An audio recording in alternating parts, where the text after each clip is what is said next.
this final section, we're simply going to kick out a nice render of our I Love 3D TI logo or text here. So to start off with, we're going to go back into the render setup, which again is F10 on your keyboards, and we're going to go ahead and change the output size to HDTV all the way down at the bottom. Now 19 by 20 by 1080 is actually really big, especially for the internet. You generally wouldn't be using an image size quite this big, so I generally render everything at about 1280 by 720. You can definitely feel free to render larger if you like, but for this project we're just going to go ahead and use 1280 by 720. Next, we'll just go over to the render tab here, and we're just going to go ahead and set the quality.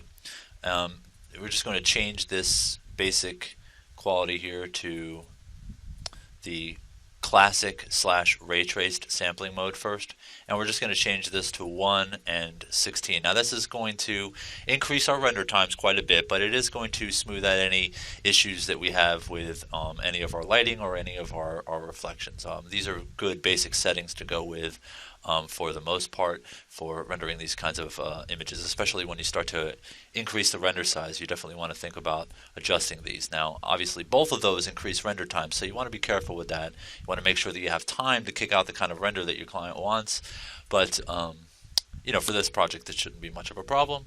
And now with all those settings set, we're pretty much ready to go. So once again, this will be my final rendering, so I'm just going to go ahead and click render, and I'll pause the video while it renders. And once again, through the magic of video, the rendering is instantly completed, although this one took almost 3 minutes. So larger render size, slightly larger rendering quality. You see a lot less graininess in the shadows now, and you know, much nicer quality overall, much nicer big image. So that wraps up the rendering portion here. Just a quick little session here where we just change the render settings a little bit by going into the render setup dialog box and starting in the common tab and changing our video output size to HDTV and 1280 by 720. Actually, it looks like I rendered it large, so yours probably won't take quite as long as mine did.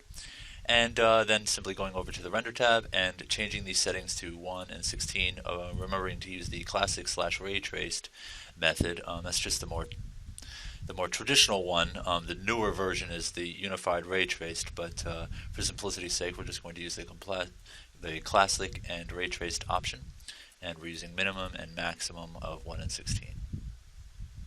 Then we just simply rendered, and I for one, I'm pretty happy with the result. So I hope you guys had a similar rendering quality.